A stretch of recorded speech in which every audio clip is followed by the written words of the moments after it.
Good evening, everyone.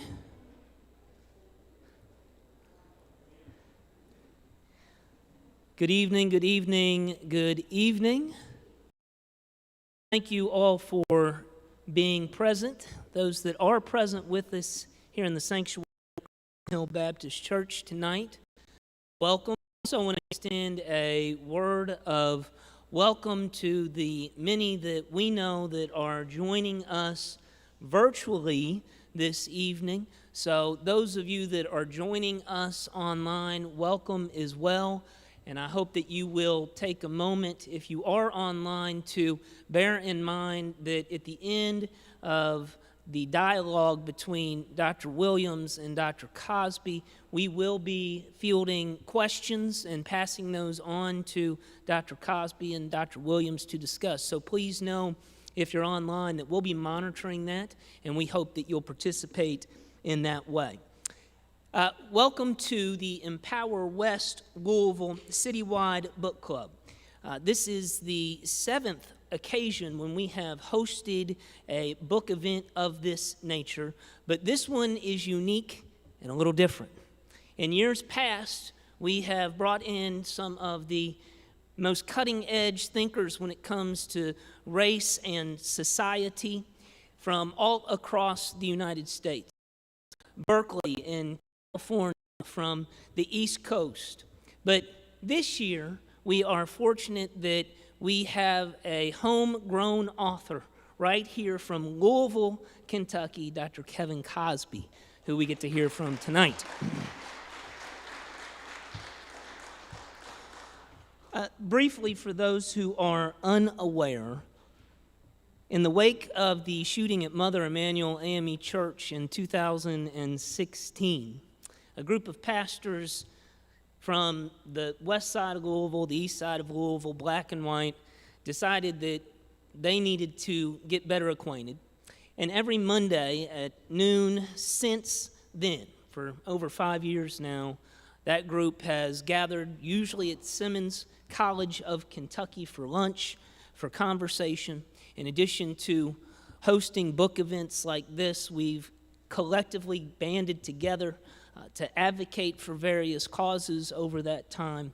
And on top of all that, one of the greatest gifts of my personal life has been the opportunity to build relationship with those individuals around that table, others of whom you will hear from this evening. Let me tell you about one upcoming event that Empower West will be involved in, and that is the West Louisville Forum. The West Louisville Forum is an opportunity for folks from all across our city to gather in West Louisville to hear about some of the most pressing issues affecting the residents of West Louisville. And on Wednesday, December the 15th at 12 noon at the Family Life Center at St. Stephen, two guests will be gathered together. Dr. Marty Polio, who I'm sure most of you know is the superintendent of Jefferson County Public Schools, and Dr. Lucian Yates, who is now a professor of education at Simmons College of Kentucky, will be gathering and dialoguing on the topic of JCPS magnet schools and school board meetings, what's ahead in 2022. What's ahead in 2022. So that will be Wednesday, December the 15th at 12 noon. One other event that's taking place at Simmons that I hope folks will be aware of, there's a first home basketball game. Simmons is hosting their first home basketball game of the season on Saturday. What time is that? At 3 o'clock. 3 o'clock. So go Eagles. Go Eagles. Falcons. Excuse me. Birds. Falcons. Kevin, forgive me for that one. I'm going to have to pay for my ticket that day. I want to also just briefly say a word of welcome to a friend of Empower West. State Senator Morgan McGarvey is with us tonight. Morgan, we're grateful that you are here. We're always happy to be able to engage with our elected leaders. Without further ado, I would like to invite Dr. Cynthia Campbell, a member of Empower West, retired pastor from Highland Presbyterian Church, a former seminary president who was influential in helping to shepherd this project along, assisting in some readings while the book was coming together and working with Dr. Cosby and David Maxwell from John Knox Press. So Cynthia, please share with us why, in your opinion, this book is significant at this point in time. Thank you so much, Jason, and thank you all for being here, both in this space and across the ways that we are connected in this time. I am proud to be a longtime part of Empower West and a supporter of Simmons College of Kentucky. But I also want to greet you this evening on behalf of the Presbyterian Publishing Corporation, Westminster John Knox Press, of which I am privileged to serve as the chair of the board of directors. I also want to recognize my colleagues this evening, David Dobson, the president of the corporation, and David Maxwell, the vice president, who is the editor of this book. So, gentlemen, thank you for being here tonight. We are proud at Westminster John Knox to be the publishers of this amazing book, Getting to the Promised Land. This book is important for many reasons. I want to share only two of them. First, this book makes a significant contribution to Black theology and preaching by suggesting a new biblical paradigm for the work ahead. The Exodus, God's great liberation of the people of Israel from slavery in Egypt, served Black theology well for the struggle from emancipation through the modern civil rights movement.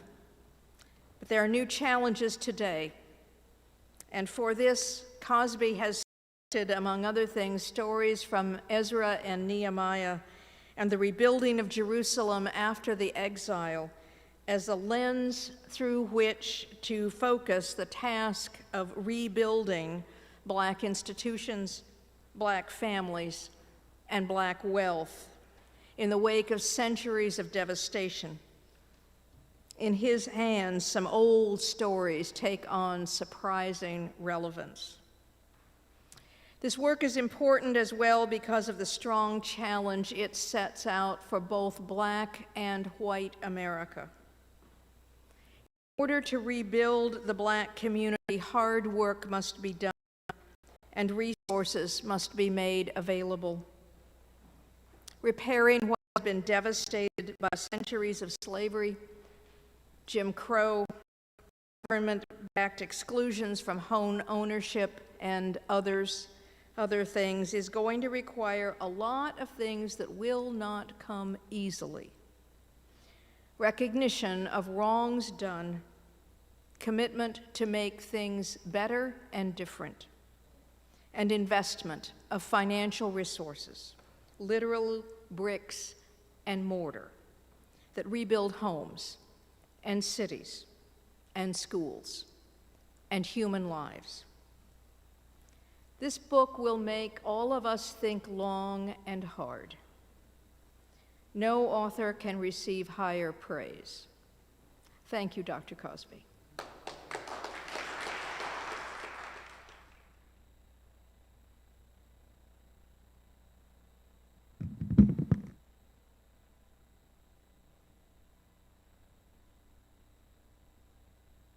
Good evening. You know that you came to a program that was put together by a bunch of preachers, yes? Yeah. Thank you for coming. It is my distinct privilege to introduce two of the spiritual giants in our city tonight. I will begin with Dr. Cosby. Our author is the 13th president of Simmons College of Kentucky, the 107th HBCU. With the gift of his visionary leadership, Simmons College has not only thrived through accreditations, partnerships, and its 6 degree programs, but it has also transformed our city by bringing resources that Louisville would not otherwise have here, including the Baptist Seminary of Kentucky. Amen. He's written 5 books prior to his latest, Getting to the Promised Land, Black America and the Unfinished Work of the Civil Rights Movement, which we'll hear about tonight. There are so many articles and programs that are about Dr. Cosby, degrees conferred upon him, and awards given to him that I will not embarrass you, sir, by citing each one. Dr. Cosby has traveled the world, lecturing at prestigious institutions like Harvard University. And when he speaks, the audience walks away with a new perspective. And also, often with a memory device to keep what they just learned for later. He's changed my mind, because I've listened to him a lot, about these things: the importance of HBCUs, the necessity of Black-led institutions, the power of Black-owned businesses, the urgency of the racial wealth gap, and the power of Black preaching and scholarship to bring healing to our nation's soul. He is a community thought leader and a scholar who influences the American descendants of slavery movement. Dr. Cosby is also the lead pastor of St. Stephen's Church, as if he doesn't already do enough. It's a community that gathers across multiple campuses and mobilizes 14,000 people to carry out God's mission. He's been their lead pastor since 1979, which I think is a really long time. We are blessed to hear from him tonight after our musical interlude. Thank you.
Rejoice, rejoice, Emmanuel shall come to thee, O Israel. Thank you so very much for that powerful selection. To you, my brothers and my sisters, to my colleagues with Empower West, to Kelly Kirby, thank you so very much. To my colleague, Dr. Bruce Williams, who we will be dialoguing with, and to all of you, thanks for being out tonight. And thank you for purchasing the book. Thank you. Thank you so much. I would like to thank the publisher, Westminster, John Knox Press, and David Maxwell, my friend. Thank you so much, my brother, for your assistance and help and patience. And patience.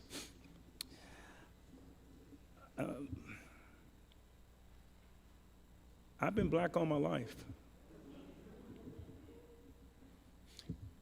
And I have been burdened about the plight of black people all my life. I think my sensitivity towards black pain and black suffering was infused in me by my father, Laken Cosby Jr., who was born in Athens, Alabama in 1930. Same Athens, Alabama, Limestone County, of which Senator Mitch McConnell hails from. In fact, the family funeral home is still a very prominent funeral home there in Limestone County. I never forget, I went back to preach the home church in Athens, our home church, my father's church in Athens, Alabama. And we stayed at a hotel in Athens, Alabama. And we were hungry, so we decided to go eat, but we had no car, so we had to walk down the street in Athens, Alabama at night. It's called Cracker Barrel. And my wife looked at me and said, only you would take me in Alabama to a place called Cracker Barrel. But all my life, I've been thinking about race, and especially as a pastor and looking into the faces of people from the pulpit and from my vantage point who've been hurt and marginalized by systemic injustice and racism. So I decided to put pen to paper and to write something about what I think is the remedy. And there are many persons who have attempted to give solutions to something that is so complex, so deep-rooted in our society, and that is inequity, racial inequity. So I decided that after thinking about it, that in order for us to really fix race, you will need one wide-eyed realism, not Pollyanna idealism. James Baldwin said, there are many things that you can face and you cannot fix. But it is certain that you cannot fix what you will face. So it takes wide-eyed realism. Secondly, it takes a certain type of leadership that is committed to Black America. And thirdly, it takes a shift in the paradigm in terms of once you are realistic about where we are and you've got the right type of leadership, then you must be willing to shift our paradigm on how we have attempted to address the issue of racial inequity. Michael Eric Dyson, Professor Michael Eric Dyson, who's now at Vanderbilt University, says that there are three kinds of black people. He says, first of all, there are accidental blacks. And an accidental black is a person whose blackness is just a matter of chance. If you're looking for an accidental black, that would be Clarence Thomas. Then he says there are incidental blacks. And an incidental black is a black person who is proud of the culture, proud of their blackness, but it is just one concern, their blackness and black people is just one concern within a matrix of greater or lesser interest and concerns. They would be what William Augustus Jones would call racial diplomats, which is the goal of just bringing blacks and whites together. But then there are the third category that Dyson identifies, and that's not accidental, incidental. And by the way, if you're looking for an incidental black, if you see a black person in popular culture, more than likely that black person is an incidental black. For example, I would consider Barack Obama to be an incidental black. But then you have what Dyson calls intentional blackness. And intentional blackness is black people who wake up in the morning thinking about black people, who go through the day and the only thing that's on their mind is black people, and who go to bed at night and they're thinking only about black people, their reality, their experience, their suffering, their pain. Now, what characterizes an intentional black is, first of all, racial pride. They're proud of their race. Secondly, they have a disdain for systemic injustice. And then finally, their primary devotion that oppress black people. One of the persons in the Bible who I think captures what it means to be an intentional, quote unquote, black or Jew or race person would be Nehemiah. Now, usually when black people look at scriptures and try to see themselves historically in the Bible, they usually see themselves in the story of Moses and the Exodus. And that is a good story when you consider the fact that, like the Hebrews, we were slaves for 400 years, they were slaves for 400 years. There are many parallels, and black people saw themselves in the Exodus story. Go down Moses, way down in Egypt, and tell, O Pharaoh, let my people go. We sang those songs historically in the black church. But as a result of the 1965 immigration law, and with an influx of people who have my same skin tone, but not my same lineage and experience, from black Latinx to Caribbeans to West Africans, the definition of what blackness means has to be redefined.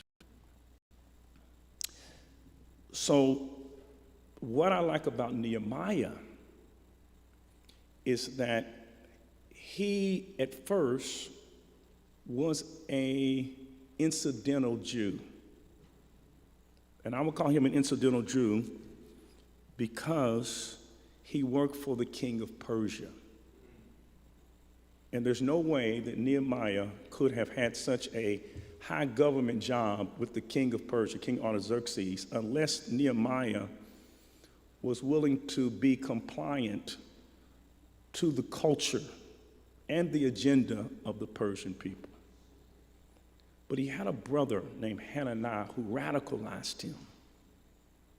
And his brother helped to sensitize him about those Jews who had been left in Jerusalem for 142 years without a political advocate. And as a result of that, he was converted from an incidental Jew to an intentional Jew. I'm concerned about my people. We read the opening chapters of Nehemiah. We read that once he finds out about what's going on in the hood, that he weeps. He has a burden for his people. That's the sign of a race man or a race woman, a burden for your people. Secondly, he prays for his people, for his tribe. Thirdly, he advocates for government reparations for his own people, and is successful in securing a government grant from the king of Persia, King Artaxerxes, in order to repair, to help build its infrastructure that had been devastated and laid waste for 142 years. He's also willing to move beyond careerism, which means he sacrifices his own position and he, in an incarnational way, leaves government, relocates in the hood of Jerusalem, and empowers his people with resources. And what is unique about Nehemiah is that he empowers the people to do it. One of the models that I believe, and my book talks about, that we have to move beyond is the model of white saviorism, which is the belief that whites must come in and save black people instead of black people having the resources to build their own institutions. Now, you know that Nehemiah has opposition. He has opposition from Sanballat the Horonite and Tobiah the Ammonite. The reason he has opposition is because prior to the Babylonian exile in 587 BC, many of the trade routes went through Jerusalem. So persons going to Egypt or to Persia or to Arabia or to Asia Minor would come through Jerusalem. But if Jerusalem is rebuilt, then, whereas they were going through Sanballat's district or Tobiah's district, now they will go through West Louisville. And you'll have institutions in West Louisville. You'll have hotels in West Louisville. You'll have doctor's offices in West Louisville. You'll have institutions in the hood. And so Nehemiah's opponents sought to stop him. But we are told that what could not take place in 142 years, Nehemiah was able to do in 52 days. He accomplished something in 52 days that had not been completed in 142 years. And the reason why was because it's the book of Nehemiah says, the people had a mind to work. And there's a reason why the people had a mind to work. They had a mind to work because he gave the people the resources to work. And when you read the 3rd chapter of Nehemiah, this is what you read of why the wall got built up quickly. It says everyone built the section of the wall in front of their house. So if my house is 28th and Dumenil, I just received money, resources to build up the wall in front of my house. Or if I'm on 18th and Garland, then for the first time, not gentrification, not opportunity zones, that are resources like Nulu, Portland, and Butchertown that gets resources to build on the outskirts of poor urban neighborhoods, because that's what opportunity zones allows for. These are actual resources that are managed and controlled by the people. And when people are given the resources to build their own community, then they get excited and they have a mind to work. I believe that the mistake that the Black Civil Rights Movement made was the mistaken notion that because a person of color is not white, that makes them automatically predisposed to the interest of foundational indigenous blacks. So the Civil Rights Movement said that because we have people of color or other oppressed groups coming to the country, then that means automatically that they are identifying with black people. And that is not the case. Black people are ADOS, as they are called. We are called American descendants of slavery, not based on skin color, but based on lineage, tracing our lineage back to enslavement. We have a unique history in this country. We're the only group forcibly brought to the United States as slaves. The only group. Everyone else came voluntarily for a better life. We were forced here against our will. We're the only group that has been stigmatized as the incarnation of evil. We are the ultimate other. We're the only group that was placed in segregated places with low to no opportunities for purposes of social control. Blacks, Latinos, and Africans, and the Caribbean, people from the Caribbean, are part of now the black aggregate. But indigenous blacks, foundational blacks, represents the poorest version of Black America. So what happens often is we think we've moved beyond race because we look at the data and we say, well, look, we've got blacks in our institutions, look at how blacks are doing at school, but we have to disaggregate that. And we have to ask the question, how are the foundational blacks doing? And foundational blacks, indigenous blacks in every category, from suspensions to wealth to homelessness, we are still at the bottom, but it's being masked because we now have replacement blacks.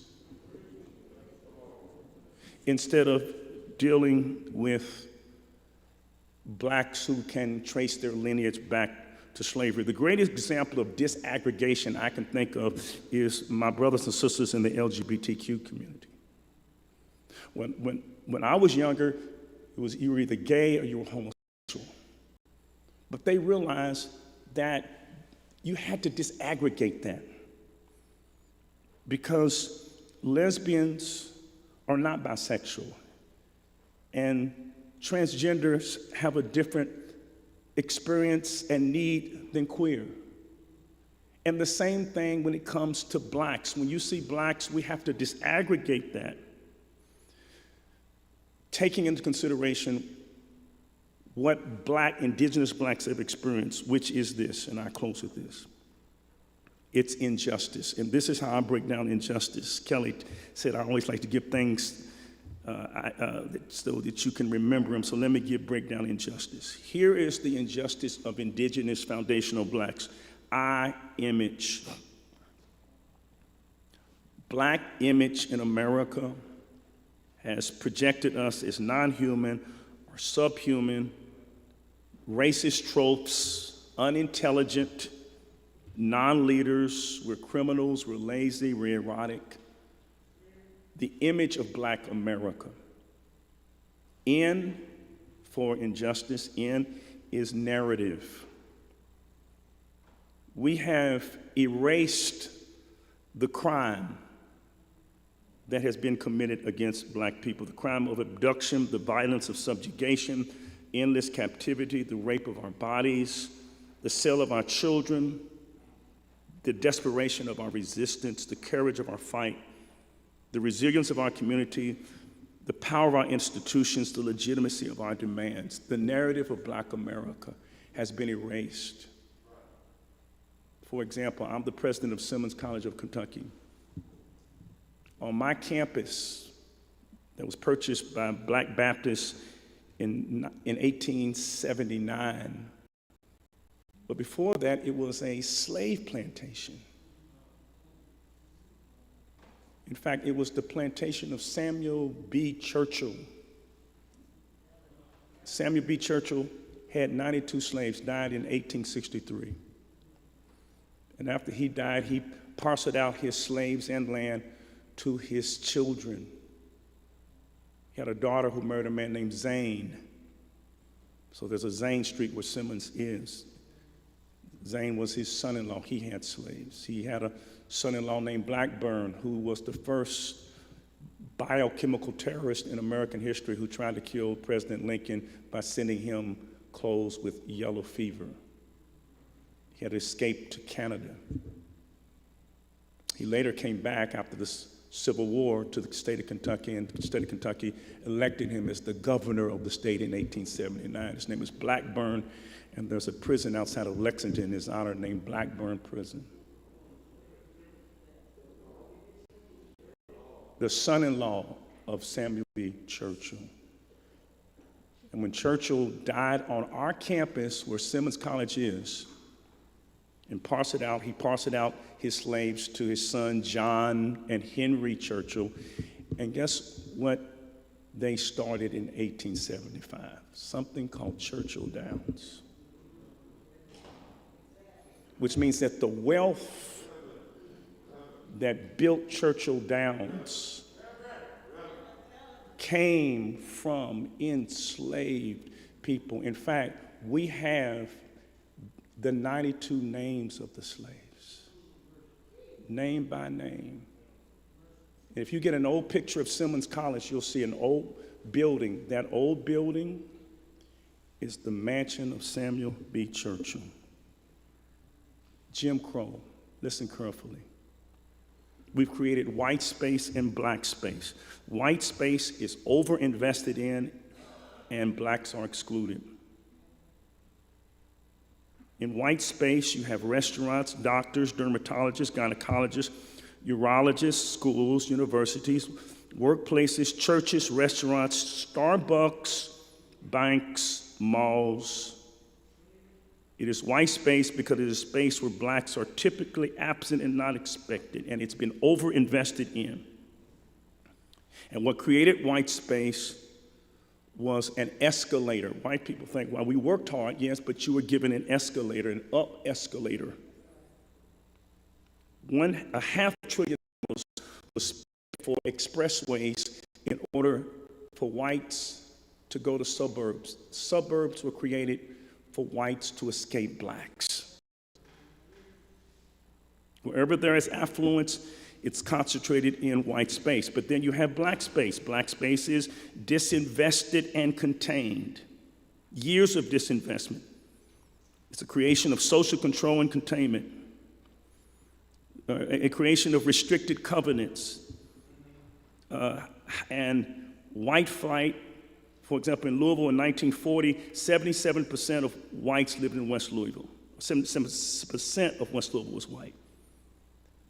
Today, West Louisville is 85% black. It was in 1940, 23% black. Now it's 85% black. California, where I live, or where my church is 91% black. Black space is the antithesis of white space. Black space is not a place to live. It's a place to leave. And the reason black space is a place to leave and not live is because black space is never a place to live. It is you have in black space the absence of mentors, exposures, and networks. Martin Luther King Jr., quoting Victor Hugo, says, "If the soul is left in darkness, sin will be committed. But the guilty one is not the one who commits the crime, but the one who commits the darkness." And the darkness has been created. Let me close by saying this, and then I'll love the dialogue with Dr. Williams. the tragic fact. Remember I said wide realism. Here's the tragic fact that Martin Luther King Jr. faced that we must face. And that is that black people, this is tragic, but I've come to realize this, and I think this undergirds the message that I'm trying to create in this book. Black people will never be fully integrated in the United States. And the black bourgeoisie will only be integrated up to a point. The fact that we still in 2021 have to talk about diversity, equity, and inclusion is an acknowledgement that we have never taken diversity, equity, and inclusion seriously. The question then, and here's the question, what do we do with the people who will never be fully integrated into opportunity? What do you do with the generation who do not have the skills or the education or the contacts, who've been so underdeveloped and disinvested that they today are obsolete to be slaves? What do you do with those people? I'll read one last thing. This is the book, Martin and Malcolm by James Cone. And as you know, during the last years of Martin's life, he became very disillusioned. He said, I saw my dream become a nightmare. And this is why he saw it become a nightmare, because white America has never been committed to justice, especially as it relates to residential housing. That liberals and conservatives, moderates, whites all agree on this, that we want single-family units in suburbs, and overwhelmingly whites reject affordable housing or apartment units. If that's the case, it means that black will be in. What are we going to do for them? And this is what King said. Let me read this. Cone says, to say the king was moving towards black separatism is to say that he displayed a new affirmation of black self-esteem and black determination in politics, economics, social and religious institutions. After his failure to get enforceable open housing laws in Chicago and other cities, he reluctantly and regrettably began to move towards Malcolm's separatist position. In a revealing speech in Louisville, he said, and this is 1966, Louisville, Kentucky. Now, I don't believe in black separatism. I'm against it. But I do say this. It seems that our white brothers and sisters want to live next door to us. So they're pinning us in central cities. We're hemmed in. We can't get out.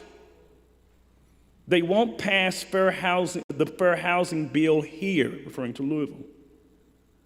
And that's true in every city in this country. Now, since they're just going to keep us in here, what we're going to have to do is to control the central city. We got to be the mayors of these big cities, and the minute we get elected mayor, we've got to begin taxing everybody who works in the city, who lives in the suburbs. I know this sounds mean, but I just want to be realistic. Thank you so very much.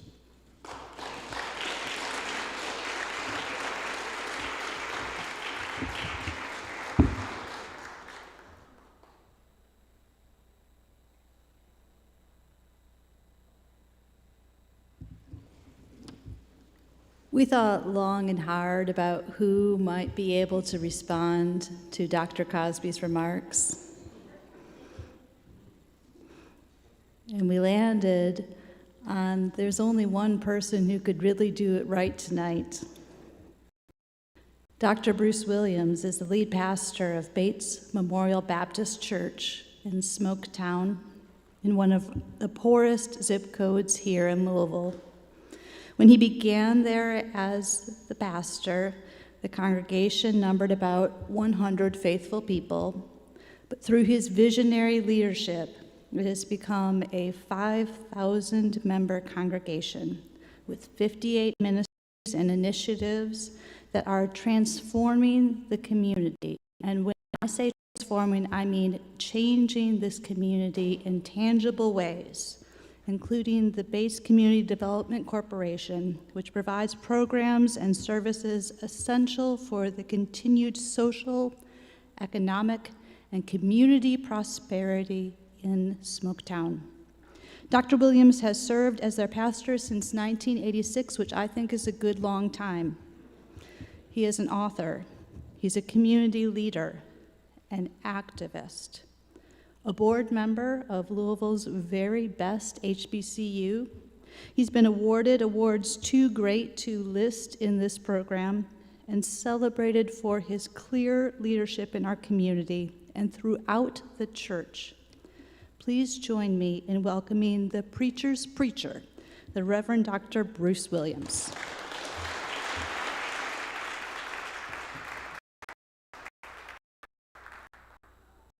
Well, good evening. I didn't know I was going to respond. I thought we were going to have dialogue, so I'll go ahead and respond to the book and its comments. This is my response. Amen. that's my response. That's my response. I just want to make some comments first before we begin a dialogue. First of all, aside from the content of this book, and I hope you all buy it because it's worth what you're paying more. First of all, I want to commend you, aside from the content, on something I think is very important when it comes to taking something as complex as this issue of white supremacy, how to address it, and strategies and solutions. I think scholarship is useless if it never is accessible to masses.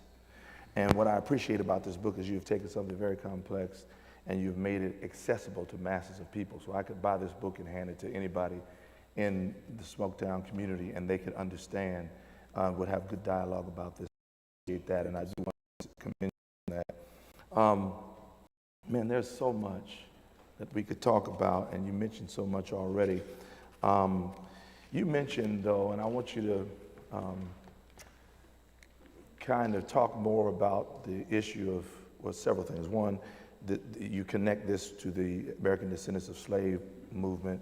I want you to talk more about that, and I want you to talk about it from various perspectives, one of which has to do with you, in your book and in your comments, you alluded to this issue of alliances. You talked about the aggregate of blacks, and you talk about alliances, and alliances are important, you say, and that people's claim and need for justice is important, but you talk about the issue of intersectionality and how ADOS is to relate to that. So why don't we start there and just talk a bit about your perception of the importance of maintaining the particularity and specificity of the claim of ADOS in the aggregate. Thank you so much, and I appreciate you so much. I love you, brother, and I appreciate you so much for dialoguing with me. Well, first of all, the whole concept of ADOS is not original with me. Two brilliant persons, Yvette Carnell and Antonio Moore, really conceptualized it. And the more they conceptualized it, I said, well, let me try to theologize it. And what the critical race theorists are talking about is how, and Thurgood Marshall talks about this, Thurgood Marshall says that he fought hard to end segregation only to find us wrestling with something that is worse than segregation, and that is colorblind policies. Now, for Thurgood Marshall to say that colorblind policies is worse than segregation means something. America is not colorblind, it's history blind. And because it's history blind, it's justice blind. If we were history sighted, then we will recognize that there was a particular group of people who have been exploited. So it's our labor that created the wealth of this country. When the Constitution was ratified in 1787, and when in 1790, white citizenship was created in 1790, the United States was at the very bottom economically of all of the quote unquote Western nations. 70 years later, at the beginning of the Civil War in 1860, the United States, that was at the bottom economically, was second only to Britain. And the reason we grew economically, because to quote Michael Eric Dyson, if you have one slave, you're rich. You have 10 slaves, you're wealthy. If you have 4 million slaves, you are the United States of America. Frederick Douglass said that when they fired us in 1865, that it was freedom and famine at the same time, because we didn't get anything, any resources to maximize free life. Now people will say, well, you don't deserve reparations because you were not a slave. Well, had they gotten reparations, we wouldn't need reparations. Because wealth is created by one of 3 things, either by your job, by the job you work, or by investments you've made, or primarily through generational transfers. So right now, $75 trillion is being transferred by baby boomers to the next generation. Baby boomers are transferring trillions of dollars that my parents did not have an opportunity to access. So there is a specific justice claim that those who trace their lineage back to Jim Crow, Jane Crow, redlined, lynched, enslaved people have with the United States government. And before we talk about intersectionality with other groups who have legitimate justice claims, we should be talking about intrasectionality with those who have the same lineage. And I say that because quoting Stokely Carmichael is my favorite political philosopher. Stokely Carmichael says that you can never build a coalition with someone who's stronger than you. Because if they're stronger than you, they're going to dictate the agenda. So if you're in the 6th grade, you're going to form a coalition with the 6th grade bully. Don't do it until you first lift weights. Then only after lifting weights and you have strength, then you can form coalitions. Because the coalitions that black people have been in have not resulted in black people being repaired. We've coalesced with Democrats, with other groups, and instead of black linear progress, it's punctiliar or it's a figure 8. Right. And so, It's interesting because it's not ironic, it's unjust, I suppose. Reparations for those after slavery, after we were fired, as Frederick Douglass said. The interesting thing is, obviously, is that We didn't get reparations, but the slave holders did get reparations. They got financial repair for the loss of their property. The property didn't get repaired, but they did. The irony of it is, not irony, it's the injustice of it. Is that you were talking about, historically in this country, we've had alliances with various groups, many of whom have had legitimate claims. You mentioned in the book, and I want to kind of use a different image to kind of get at your point and let you enlarge on the point I'm trying to make. And that is, to me, it appears that historically in our alliances with other groups, it reminds me of watching those movies where they would storm the castle, trying to get in the castle. And they would cut down trees and make these battering rams. And they would knock the door in. They would knock the door in, throw the tree aside, and everybody would rush in. It seems to me that that's the way it has been for black people, not necessarily intentionally by others, but we have been in the Alliance for Freedom. We have been the battering ram. They have used us to get access. Once access or more access is given, we are tossed aside, and people now get the benefit of what was initially intended for us. So that's kind of a la affirmative action. Affirmative action originally was to right the wrongs of what you're talking about, and that is us. But it got diluted and covered, and as a consequence, many people have benefited from it. Even white women have become, by definition, a minority equal to that of ADOS, which to me is absurd, but those kind of things. You mentioned that kind of consequence because of alliances. You did a better job than I'm doing, but could you enlarge on that? Well, I always get in trouble when I say this, but I'm just too old now. I'm just, then I just sometimes I don't have a filter, Look, you're already in trouble, so I don't know what you're talking about. You might as well just concede. And that is that I believe in justice, folks. I'm a proponent of justice. Our group in Power West didn't start because of the Black Justice Claim. We started because of our opposition to the way that our LGBTQ brothers and sisters, back when I first contacted my colleagues,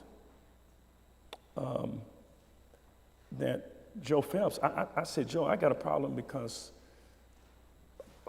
of how Southern Baptists are treating LGBTQ. And then as a result of that discussion, we started talking about black issues, and Joe had a traditional position, and I shared with him my thoughts about it, and it led to what we are doing now. But so I believe in fighting for justice and justice for all people.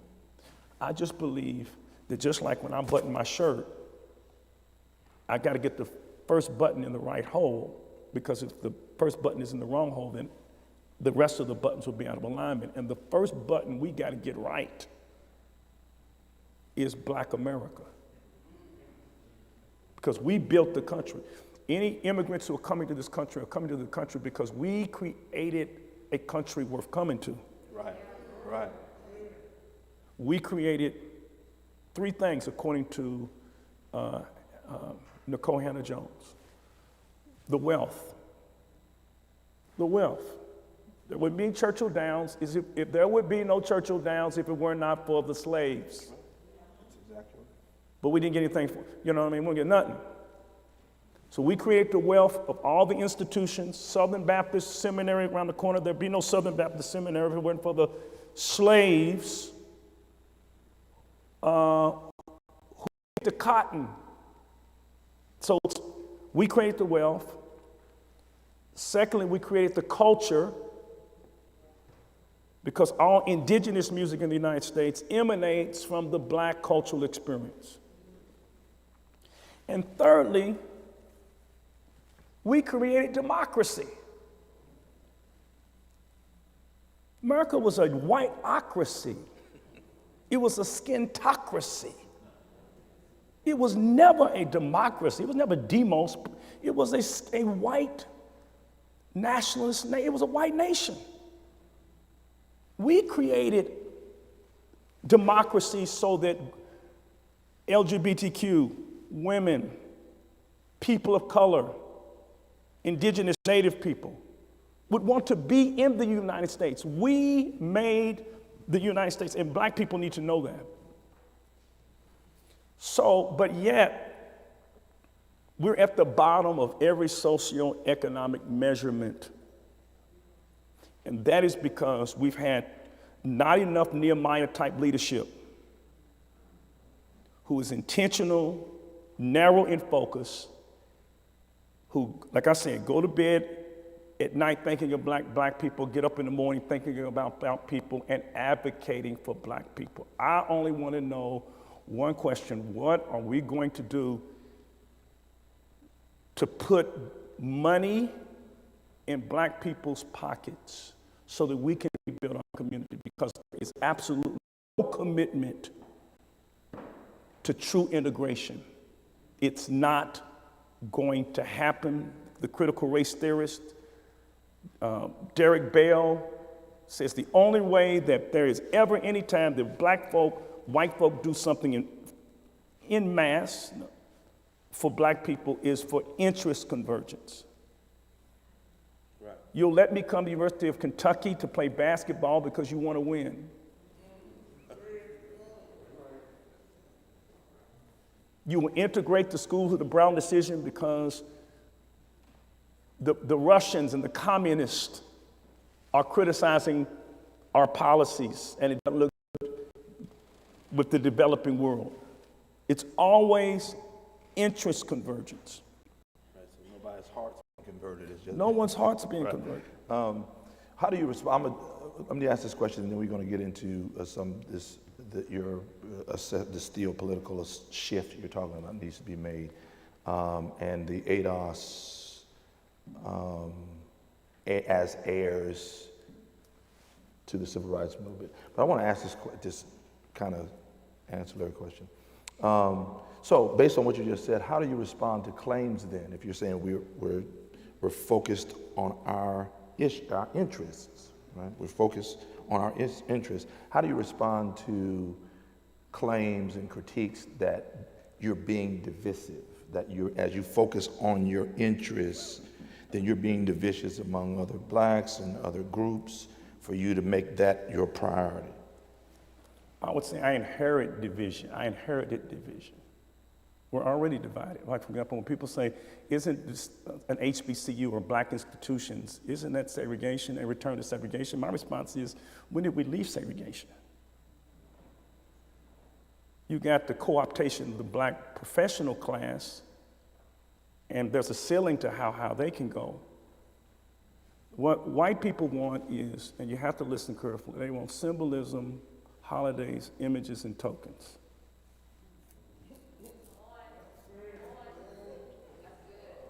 Symbolism, holidays, images, and tokens. And if you look at those letters on those 4 words, I just said something.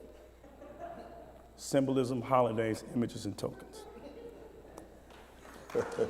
And so the symbolism is, for example, you'll have images of blacks and whites together. Or you'll name a street after a black person, or a building after a black person, or holidays, Juneteenth,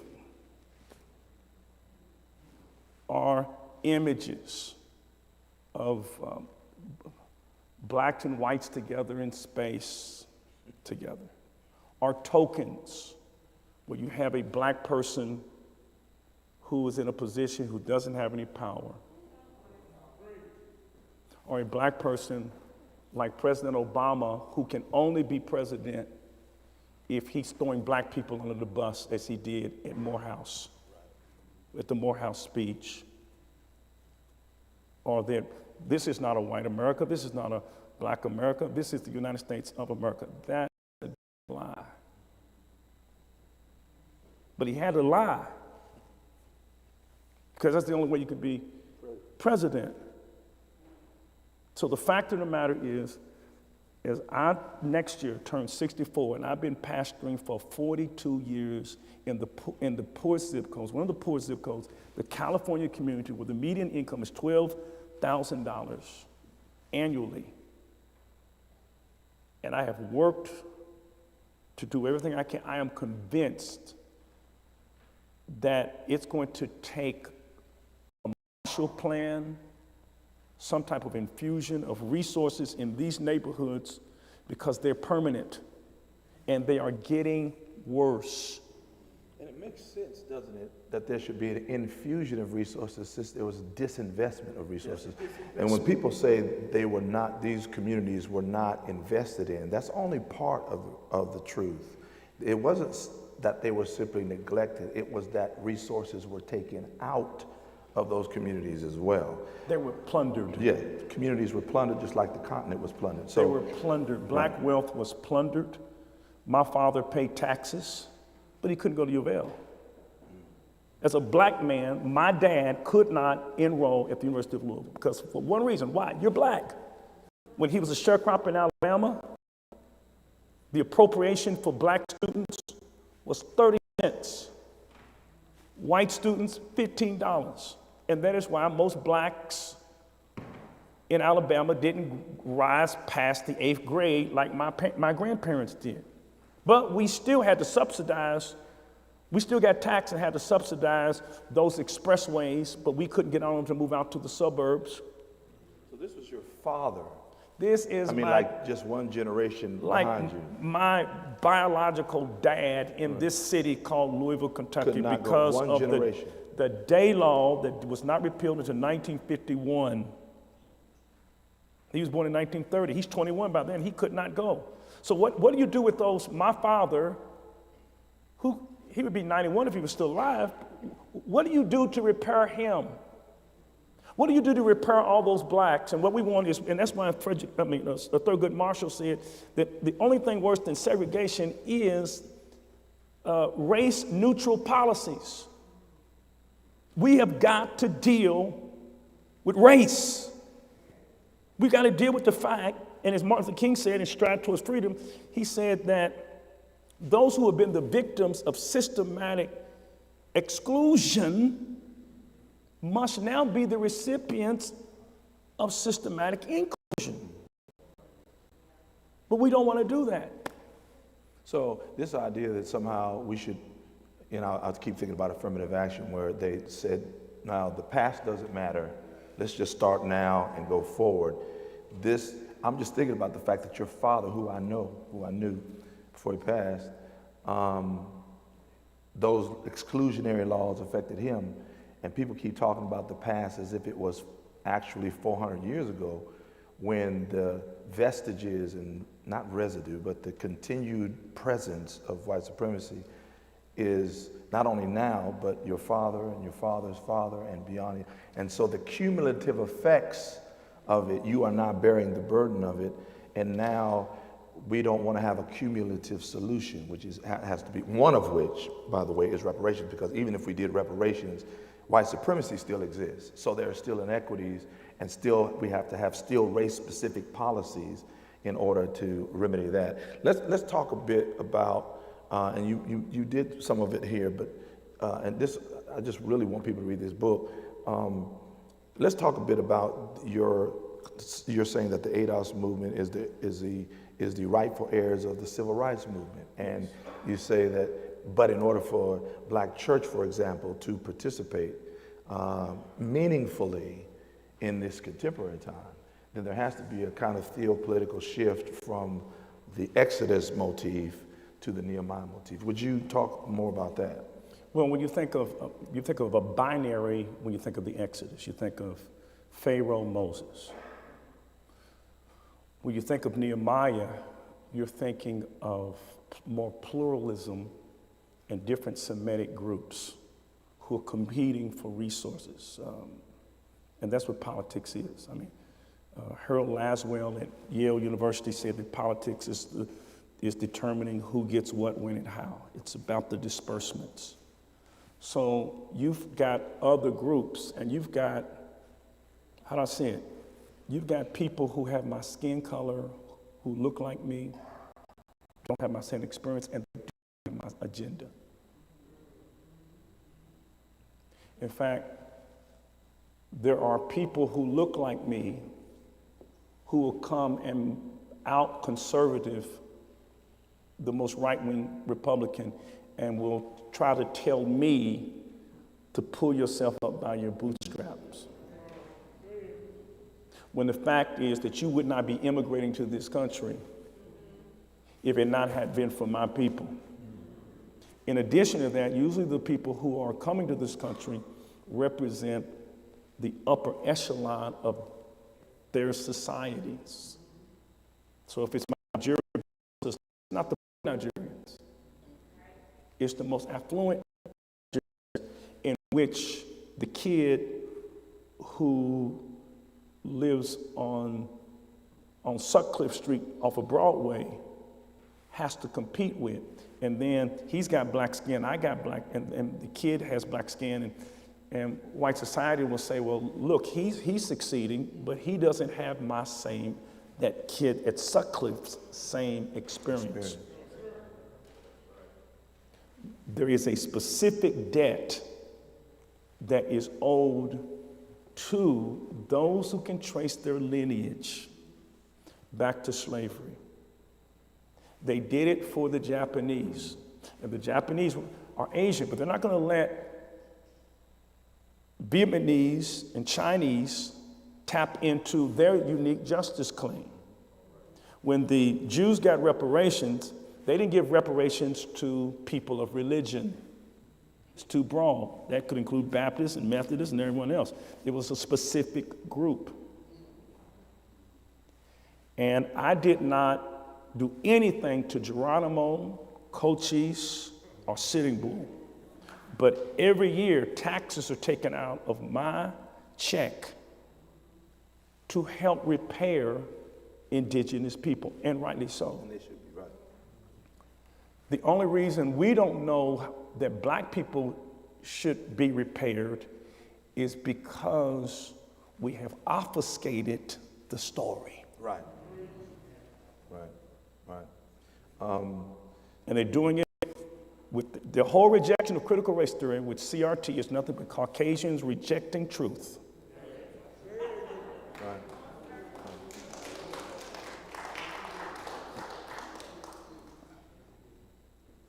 Thank you, gentlemen. We got sorry. I want to keep you two going, but I want to see if we might be able to expand the discussion a little bit. If anybody has any questions, if you could jot those down on a piece of paper, I'll make my way around and pose those to these fellas. So if you have any questions, I'll circulate in just a moment. But I do want to ask both of you a question that you can field. One thing that you do in the book, obviously, Dr. Cosby, is you re-envision a reading of the Bible, which leads then to an alternative interpretation of biblical understanding that applies specifically to ADOS individuals. But perhaps the greatest sin that has transpired in American history, not just American religious history, has been the way in which the white church has understood and interpreted Scripture and then used Scripture to support the policies that have created this problem that we have today.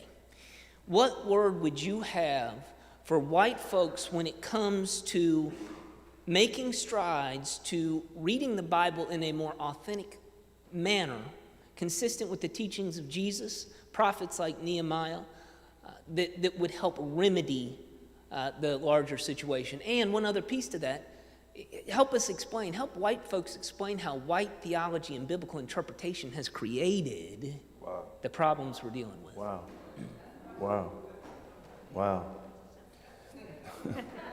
It's your book, you get to go first, man. It's your book. Every major denomination in America split over the issue of slavery. Southern Baptists, Methodists, and Presbyterians all split over the issue of slavery. The problem with the Bible is that it's not a self-interpreting book.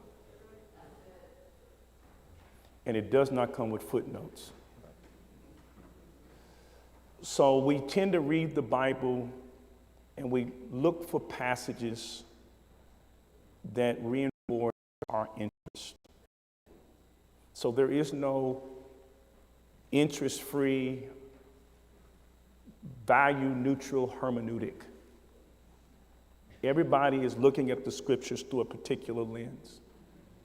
And I think the beautiful thing about postmodernism and moving beyond Eurocentrism and postmodernism is the idea that it is a rejection of Eurocentrism as the norm in all things, including in terms of hermeneutics.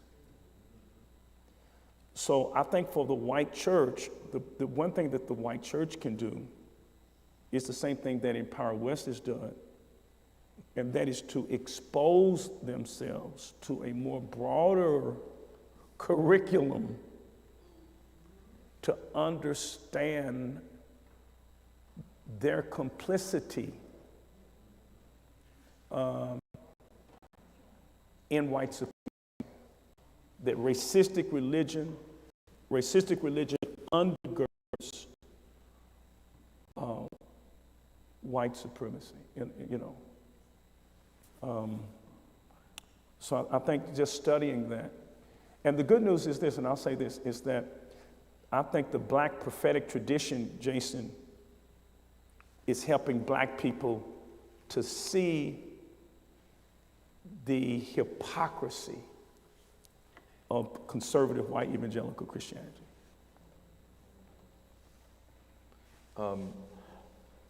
Yeah, the big lie is that Southern Baptist has this objective hermeneutic, that theirs is the one and every other way of looking at the Bible is a nice way of looking at it, some type of subcategory worth,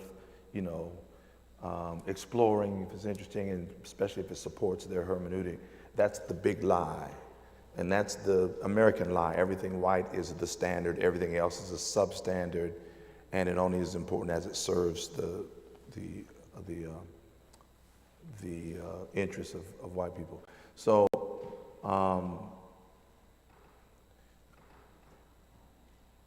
I think that one of the ways in which you asked about white Christians or believers can do it. I'll tell some of the members of Empower West when others say, you all have this multiracial group and we want to start one in our city just like yours, and you would say, well, yes, we have them. And you guys I never hear you guys tell them what is unique about Empower West and its racial makeup. And what's unique about Empower West and its racial makeup is not simply its racial makeup. Diversity is not different races sharing the same space. Diversity is shared power. And one of the things that makes Empower West a unique interracial group is the willingness of its white members to follow the leadership of black leaders. That type of humility is necessary in the white church and certainly in America, and it doesn't exist in any significant way. The study that Southern Baptist put out, and Moeller made comments throughout about lamenting what has happened in the past and the like. We're not interested in you lamenting anything. What we're interested in you is you repenting. That's right. And repentance, metanoia, means to change your mind. And whenever you read scripture with regard to the repentance and damage done, then the person or persons or groups who have created the damage is called upon to repair the damage as evidence or fruit of authentic repentance. That's one of the things that America is unwilling to do, because it's unwilling to face its own, the horror that it has perpetuated on a group of people. It's unwilling. Eddie Glaude talks about its innocence, this narrative of its perpetual innocence. White America cannot stand to even face the fact that they have been terrorizing a group for 400 years. Now, we have had to deal with the terror. They can't even handle the fact that they've been the terrorizers. And so that's one of the reasons why reparations hadn't happened for black people and it's happened for everyone else, because of the unique history that this country has and is unwilling to face. The church often is a reflection of its culture. And Southern Baptists, as an example, have historically created and provided the theological underpinnings for the perpetuation of white supremacy. Every layer of it, historically, that branch of white America and white evangelicalism has been a theological apologists for the terror that has been meted to black people, and they justify by using the scriptures. That's what salves their conscience. It is not until they come to grips with the fact that they have not been interpreting truth. Della Torre talks about social location. He says all interpretation is done from social location. Social location is always autobiographical. And so the value, if you want to really correct a lot of the theology, the value of looking at the scriptures and God from the vantage point of the marginalized is what can potentially save America.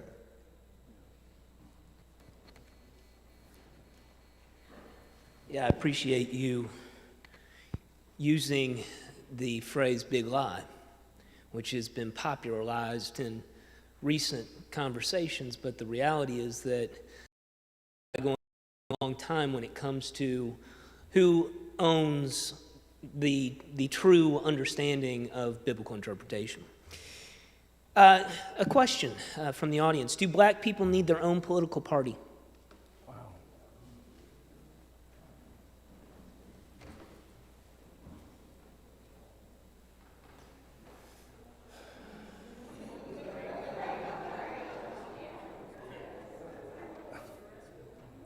That's a good question. I do say that black people need their own agenda. That's what I was going to say. I think we need an agenda, and I think that we must hold the Democrats. We're going to vote overwhelmingly Democrat. 92% of Biden support came from the black community. But the return has not been commensurate with the investment. So, the case in point would be the money that was budgeted for HBCUs. correct. And now it's a fraction. It's, and that's what happens often is, you got my back, I'll have yours. And we had his back and he doesn't have ours. I don't know whether we should have a political party of our own. Black community has never been monolithic. If it had been, that would have been done a long time ago. But we do need an agenda, and we do need reparations. Yeah. A few more. We got some good ones coming in here. For both of you mentioned accidental, diplomatic, intentional types of blacks. Michael Eric Dyson, no? Accidental, incidental, intentional. Intentional. And the question is it your hope or expectation that there's only one type of black intentional? And connected to that, what would you say is the percentage breakdown of those three categories? Well, I have not done any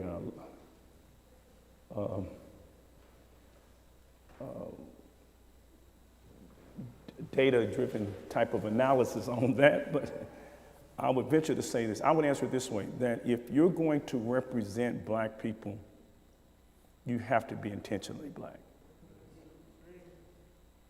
And that black people, for example, voted for President Obama because of pride. We need policies. Right. And I would much rather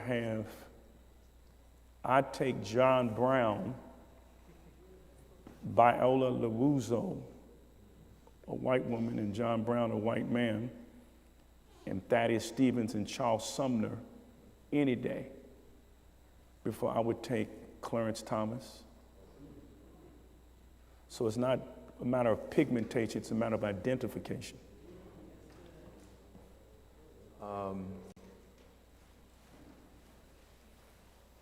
What was the question? I'm still stuck on the Accidental. I'm still intentional. You know, I have no idea of what the percentages is, but I do know is that those who are intentional need to be busy about being intentional and coming up with strategies that are going to transform society. For example, a legitimate strategy, since we're talking about policies, is that since politics is local as well as national, that we ought to be busy about identifying and supporting candidates, preferably black candidates, but candidates that support our agenda. Ja'Cory Arthur is a good example of an effort to put someone in place to change policies. He has done an exceptional job. So he's an example that it's possible. So I think we need to be thinking about that. He was a part of the protest. I was a part of the protest. Protest is intending to lead to productivity. And that is the fruit of protest. And we need to be committed. One of the things we need to be committed to do is identifying, preparing, and putting people in place who, when they get in positions where decisions are being made, that they will make them in the interest of a people who have been at the bottom rung since 1619. So, these young people right here are pretty incredible. Yes, sir. It is my understanding that they read the book, which is no small accomplishment. And so they have peppered me with questions, so thank you all. And one of the questions that comes from them is, what about redlining? What can be done about it now? Well, first of all, thank you for being here, and that's a very good question. You're very bright and very intelligent, and you're very beautiful. I'm very proud of you. Good question. Thank you. Okay. First of all, please know this, that redlining has never stopped. Okay? The problem is, with redlining, is investment. Black communities are still underinvested in. White space is overinvested in. Black space is contained space where you're there with no way out. So it's still taking place. And it's going to take leadership from the black community to fight for our issues, just like, as Dr. Williams said, a Ja'Cory Arthur who's on the city council. Whenever Ja'Cory Arthur speaks, he's thinking about you. Every time. Every time. He's thinking about you. We need all of our, see, there's a difference between an elected official and a representative. Right. Yeah. We need representatives. Yeah. Part of the strategy, too, to help change is what they've done. These young people have read this book. And part of the strategy of America to keep the status quo is to keep information from the masses of people, even in our educational process. So we know that that's the problem. So to have books like this and have young people like that read these books and ask questions like this is one of the strategies that's necessary. But he's right, redlining hasn't stopped. And let me encourage these young people to really consider what you'd like to do with your light of the questions you've asked. How do we stop it? Well, you're the leader we're looking for, so you might be the one who becomes. What part of the community do you live? What part, what part of the community do you come from? Huh? Portland? Huh? West End? Portland, West End. One last question. Given the hermeneutic of self-interest that prevails in U.S. society, how would you attempt to convince white people that it is in their best interest to see blacks succeed, even if it includes reparations? Or is it possible?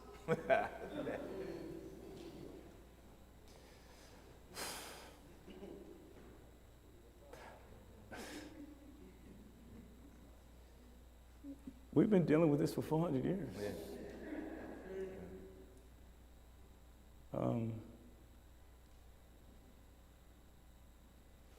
Put it this way, I understand why Martin Luther King Jr. was disillusioned. At the end of his life, he was morbidly depressed. And I understand why. He was angry, bitter, enraged. And James Baldwin said to be black in conscience is to be in a state of rage all the time.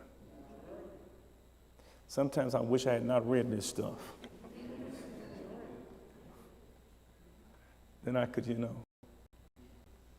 But to be conscious of this and to know how great it is, it's just, I don't know. I do know this, that the best shot we have is to help reconstitute institutions in the black community. For example, if it weren't for this woman here, Glenda Reed, and these kids that she's working with. So she's building an institution. If we didn't have Empower West, these kids perhaps would never know about this great church. So she becomes a bridge, you gotta build that infrastructure. She becomes a bridge so these kids can be, I call it mentors, exposure, networks. That's what's missing. You don't have that.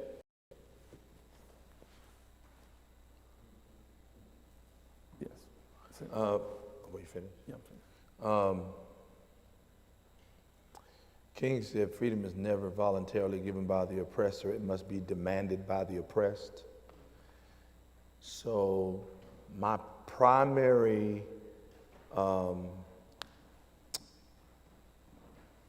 effort is not to convince white people to do the right thing. That's not my primary thing. It is part of what I want to do, is persuade them. But I can't wait long enough for white people to finally come to their senses. Much of the change that has happened in America has changed because America has been forced to change it.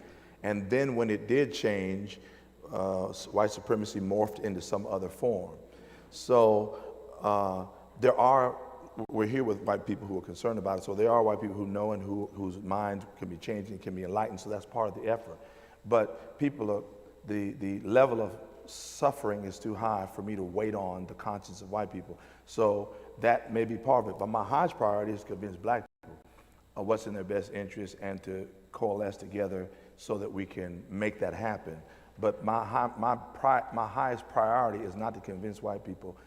Any white person who's sincere about getting the information and getting the understanding in an age where it's an information age, if you really want to know, you can know.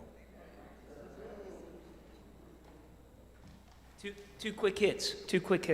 We'll give a quick response. Quick response, quick questions. Question came my way, what if, and this is a follow-up to the one about convincing white people, what if it was phrased as actually economic opportunity for white people?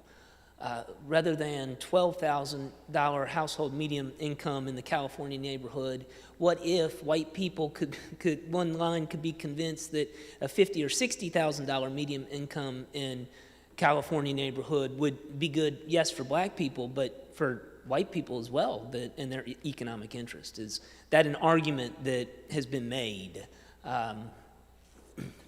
W.B. Du Bois said that people are paid a psychological wage, which is to say that the average white person is not doing well also. And there was coalitions. The first coalition of blacks and whites was Bacon's Rebellion, where blacks and whites came together. But then they intentionally drove wedges coalescing between blacks and whites for their best economic interests, because whites were told, you are a grade above, although you're just as broke as the black person. Martin King, when he was in jail in Birmingham, saw the white jailer and said, how much are you making?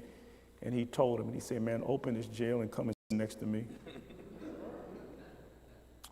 So, unfortunately, we have not been able to convince the mega nation that Trump doesn't represent their best economic interests.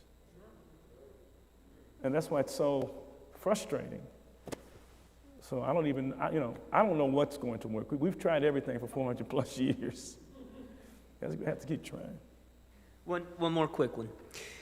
What about forms of reparation that redistribute wealth but also help others besides descendants of those in slavery, such as baby bonuses? And then Darity is referenced there, or, for instance, free secondary education.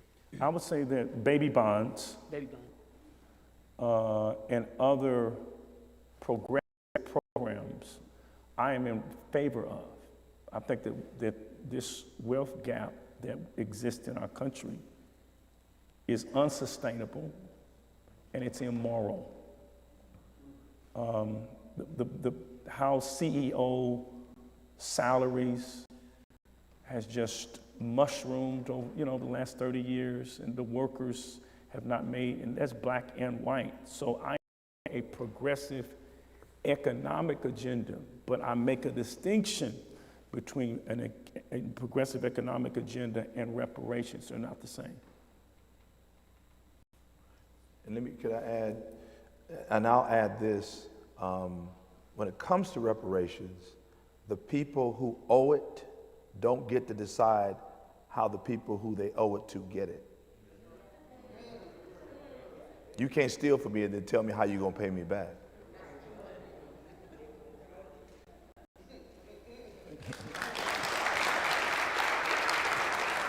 Thanks, Bruce. You make a new thing.